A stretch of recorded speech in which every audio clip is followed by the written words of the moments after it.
ரொம்ப பிரச்சனை என்னென்னா நம்ம நாட்டில் புரதம் மிக குறைவாக எடுக்கிறோம். ஆனால் நம்முடைய பல வேலைகளுக்கு, நம்முடைய எதிர்பார்த்தலுக்கு, நம்ம தசையினுடைய வலுவுக்கு, நம்முடைய எண்டூரன்ஸ், வேகமாக ஓடணும், ஒரு வேலையை காலையிலேருந்து இரவு வரைக்கும் ஓய்வில்லாமல் செய்யணும், எல்லாத்துக்கும் புரதம் வேணும். ஆனால் நம்ம சாப்பிட்ற புரதம் பாருங்கள், அதுவும் வெஜிடேரியன் சொல்கிறோம் இல்லையா, அது ஆக கழிவு. என்ன பிரச்சனை அப்படின்னா புரதம் வந்து முட்டு தான் இருக்கும்.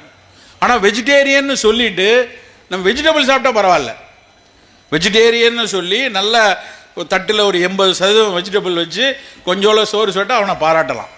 ஆனால் வெஜிடேரியன் எல்லாரும் சோற்றேரியனாக தான் இருப்பாங்க. முழுக்க சோறு கொஞ்சம் போல காய், நான் தொட்டு சாப்பிட்றேன் சார், அதுக்கு பேர் பிரயோஜனமே இல்லை. வெஜிடேரியன்னா நிறையா, கொஞ்சம் அவரைக்காய், கொஞ்சம் கீரை, கொஞ்சம் வெண்டைக்காய், கொஞ்சம் பருப்பு.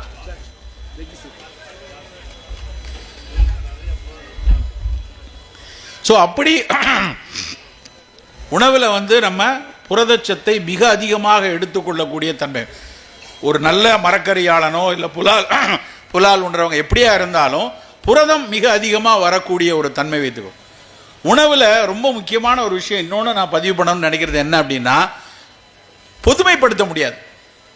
எல்லாருக்கும் காலையில் எதை சாப்பிடுங்க, மத்தியானம் சாப்பிடுங்க, சாயந்தரம் சாப்பிடுங்க, பொதுமைப்படுத்த முடியாது. ஒவ்வொருத்தருடைய உடல்வாகு, மரபு ரீதியாக இருக்கக்கூடிய உடல்வாகு, உழைப்பு, எண்ணம், இத்தனையும் பொறுத்து தான் ஒருத்தருடைய உணவு திட்டம் என்பது இருக்கும். அப்போ அதுக்கு வந்து சில பேருக்கு மரக்கறி மிகச்சிறப்பானதாக இருக்கும், சில பேருக்கு புலால் மிகச்சிறப்பானதாக இருக்கும், சில பேருக்கு காலை உணவில் எப்படி எடுத்து, அது நம்முடைய உடல்வாகு அறிந்து. நான் எடை ரொம்ப கூட இருக்கேனா, எடை கூட இருக்கவும் பால் எடுக்கவே கூடாது, இனிப்பு எடுக்கவே கூடாது. ரொம்ப மெலிந்து ஆள் வற்றி போய் இருக்கிறாங்க, உடலை ஊட்டம் செய்ய வேண்டும், அவர்களுக்கு பால் கொடுத்து கொள்ளலாம். அவர்களுடைய நோயினுடைய அவங்களுக்கு வந்து ஒரு மிகப்பெரிய அளவில் தசை பிடிப்பு இல்லை, தசையில் வலுவே இல்லை அப்படின்னா அவர்களுக்கு ஊட்டத்தை கொடுப்பதற்கு கொடுத்து கொள்ளலாம். ஸோ ஒவ்வொரு நபர் சார்ந்து நம்முடைய உணவு இருக்கணும், அதை பொதுமைப்படுத்தக்கூடாது.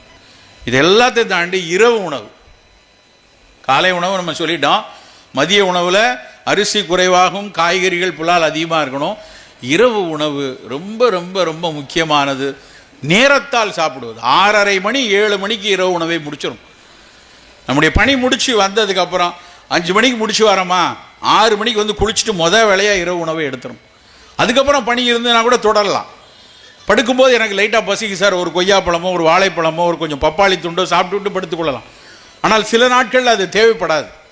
ஆனால் பல பேர் நம்ம பண்ணக்கூடிய தவறு என்ன அப்படின்னா 11 மணிக்கு இவ்வளோ ஆனால் சாப்பிட்றான்.